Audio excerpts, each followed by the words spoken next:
Hello friends. It's a chilly, rainy day, which I actually like. Kind of my favorite weather.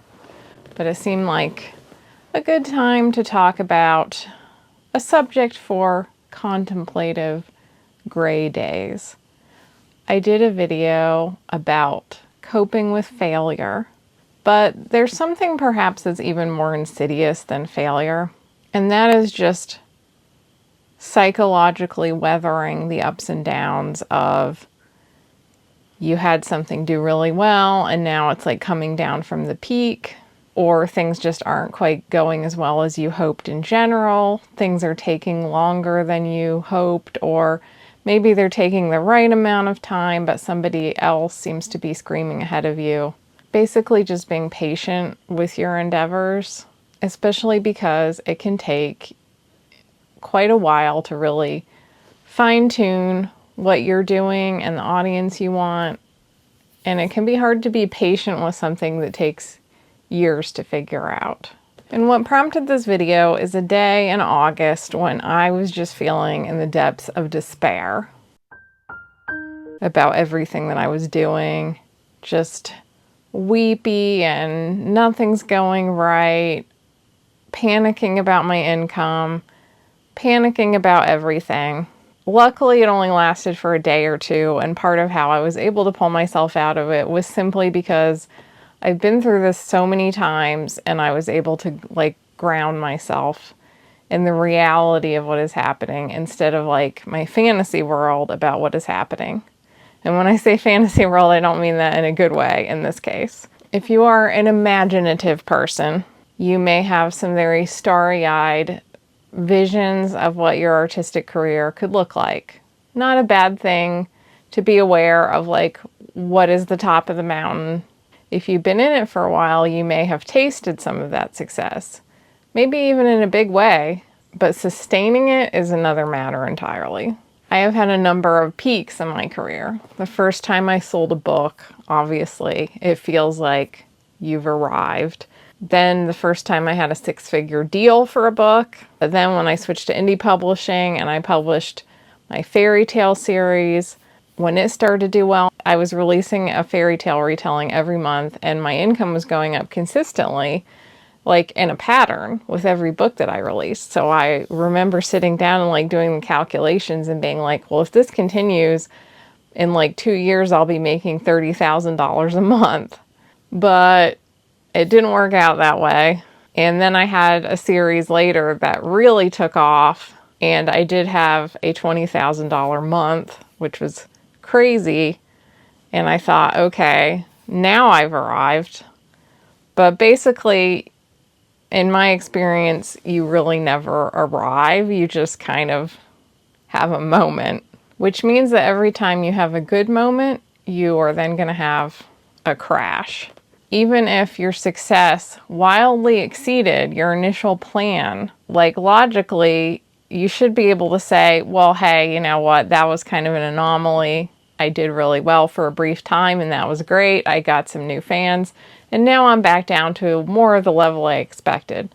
But that is not the way that human nature works. If you've been up here, then it always feels bad to go back down to here. Even if you started out down here, I don't know if you can see my hands, but you get the idea. So there's the crash, but there's also more of the slow build to success. That can also be frustrating. You might be able to look at what you're doing and go, okay, I'm building something here, but it's easy to get really impatient with it. So I wanted to talk about some coping techniques for dealing with this state of mind. The first thing, I'm not a big goal setting person, because if we're talking about external success, which really that's what's messing with your head, is external success or lack thereof. And when you set goals, you can't control external success. But one good thing about setting goals is if you've done your research ahead of time on whatever it is that you're hoping to accomplish, and you kind of have a reasonable idea of what's possible and the work involved, then that can kind of give you a baseline to help ground you when you go through inevitable ups and downs. Case in point, before I started this YouTube channel, I did a fair amount of research so that I knew what level of success was like a reasonable amount of success. So before I started my channel, I had like a goal of, all right, I'm going to make 1 video a week. I'm hoping to be monetized by the end of my first year.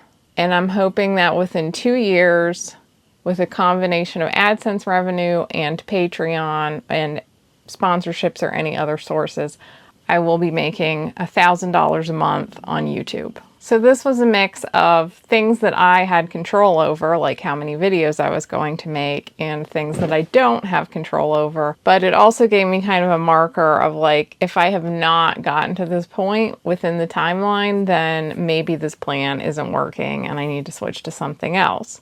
As it turned out, the YouTube channel did better than I expected, which I was aware from the start was a possibility. I purposefully set my goals based on something that seemed achievable, even the external goals, knowing that it could go better. When it did do better, I switched to doing 2 videos a week. I even did 3 videos a week for a little while, but I could not keep that up. And initially I had planned to continue putting out my written to market books while the channel was growing, but since the channel did better than I expected, I ended up dropping that part of the plan, and I have not been working on any of my to market writing. I've only been doing the writing that's more passion projects. And the reason I bring this up is because when I was feeling despair over how things were going, I looked back at like my initial list of goals and plans and reminded myself that A, I've already exceeded my goal for the YouTube channel,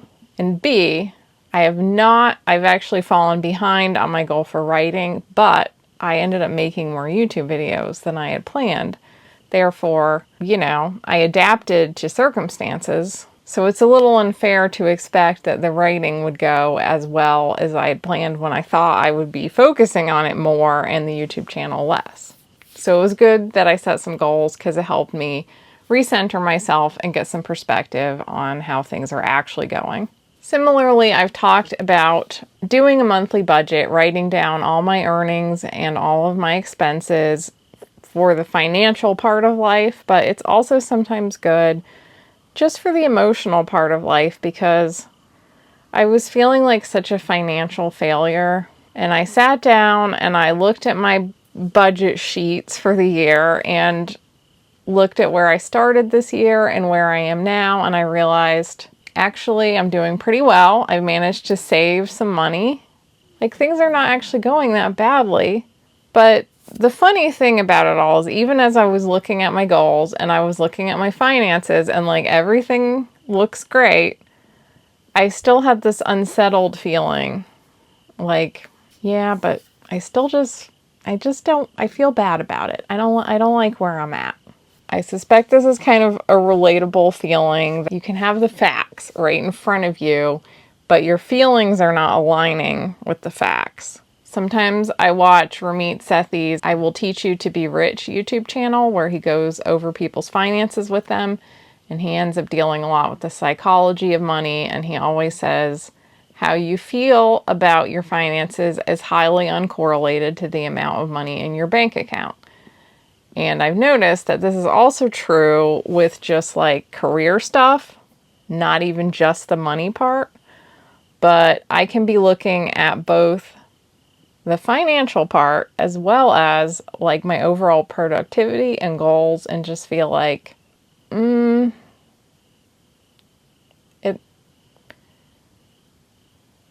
just not happy about it. Sometimes it's like your brain is almost required to wallow in despair periodically for no reason. At least I feel that way sometimes. And I know part of the reason why I'm still not feeling great about it. And it's because the whole idea with this plan was to write the books that I've been dying to write for decades. That I was not going to spend my writing time writing to market, writing to please momentary trends, or any of the various forces that I have written for throughout my career. And what happened? I haven't written that much this year. So even if things are going pretty well, it's like the core is hollow because I'm not writing, and of course my books aren't making that much money because I'm not even releasing any books. And one definite truth about indie writing is that you usually can't get away with only publishing one book a year. Everything these days is based on algorithms, and you need to keep feeding those algorithms with content. And sometimes it will feel like the algorithm is loving you and giving you a ton of attention, and it can also cut you off just as quickly. That's kind of how it felt when my fairy tale series was just steadily gaining and gaining and gaining, and then all of a sudden it was like it hit its peak of algorithm love and it started to fall off. So I never ended up making the small fortune that I had plotted out.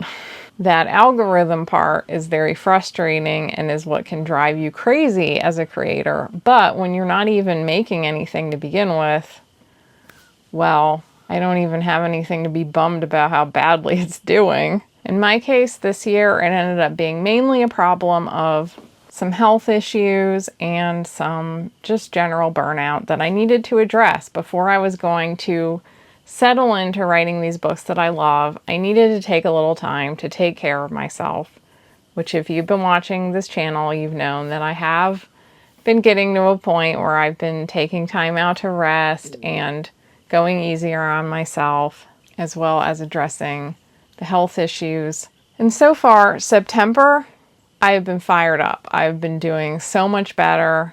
I've been writing a lot more, and I've been a lot more excited about what I've been writing. So if you are in one of those moments where you just feel like you're in a bit of a slump or things are not going quite as well as you hoped, to summarize, I would think about what are your realistic goals and are you achieving them? Try not to get lost in what the most successful person you know or the most successful person you follow on your socials or whatever. Try not to get caught up in what they're doing, because it's very easy to look at the most successful person in the room and beat yourself up if you have not matched what they're doing. If you set yourself a goal that you know is more within the bounds of like average, then that's giving you a better idea of whether you're doing well at this endeavor, because it gives you something to keep going back to say, okay, this is like a normal trajectory. It's great if I do better, but as long as I'm around this zone, then this is still worth my time. I mean, that's really for you to judge. Obviously, if it was all just about whether something is worth my time, I would not be writing anything in my fantasy world. I would be staying in paranormal romance where I built myself up. So it can't always be all about that. But still, if you're trying to make a living or make a part-time job income off of any of this, then that gives you kind of a baseline. Remember that everybody goes through ups and downs, and everyone experiences burnout if they set themselves up for it. You are not going to be an exception to either of those things. You will have ups and downs. You will get burnout. If you are young, you may not have experienced these things yet, but they will happen. Everybody ends up getting bitten by this eventually. So just know when it happens that I told you it was coming, and it's okay. You're very normal. You can get through this. Be kind to yourself. Talk to yourself like you are a friend. If you have had health issues or you've had things going on in your life that are distracting you or making you very tired, making it hard to work as much as you had planned or hoped, try to think about what your friend would say to you. And chances are your friends would be easier on you than you are being on yourself. Beating yourself up is not going to accomplish anything. It's not going to resolve your burnout to beat yourself up. Don't get too caught up in spirals of failure based on short-term wobbles. In the social media era, trying to build up a creative business can feel like being a day trader on the stock market. You're always like, oh, this one's up, this one's down. Like you're watching all the little micro ups and downs on a day-to-day basis. Don't do that. Think like a long-term investor. You might sometimes change your strategy for logical or emotional reasons, but if you get caught up in how every little thing is doing, checking your daily numbers, checking your daily followers and likes and sales and sales rank and all of that, and then getting really bummed or really happy based on like day-to-day wobbles, and then getting on a forum and being like, has anyone else noticed that sales are really down in the first 2 weeks of September? Is it because of the election? Is it because of like the weather? Is it because of back to school? Is it because of this or that? And then you'll have a bunch of people like, yeah, my sales are down too. Don't get caught up in that kind of thing. Everybody's going to have times when sales are down or social engagement is down, whatever you're measuring. It might be the holidays, back to school, the election, whatever, but try not to get caught up in the day-to-day. Stay focused on your long-term plans. And at the end of the day, well, I shouldn't say at the end of the day. At the end of like the many months or year or whatever, then take a realistic assessment of where things stand versus your goals. And you might want to pivot, or you might want to scale back if things truly are not going as you hoped, or you're spending a lot of time and not getting the results that you need. It all really depends on how passionate you are about the thing and how much you need the thing to make money.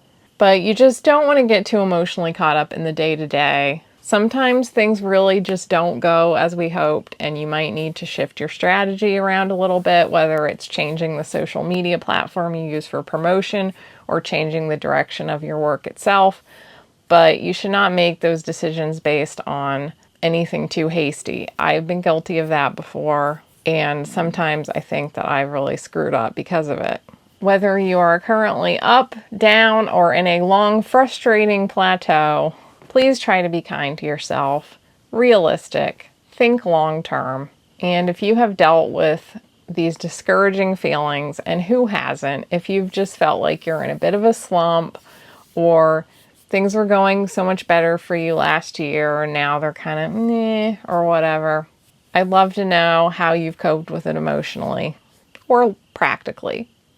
Particularly if you did decide to either pivot or stay the course based on how things were going. That can be a really hard decision. Probably could be a topic for a video in and of itself at some point. But I always love to hear from you guys. I always wish that I could sit down with each and every one of you, have a cup of tea, and discuss all of this, but this is what we got in our modern era. Thank you so much for being here. And if you're new to this channel, my name is Lydia Foxglove. I have been a professional fantasy novelist since 2009, and I talk about all things related to writing, craft, fantasy world building, and the emotional and practical side of just living a creative life.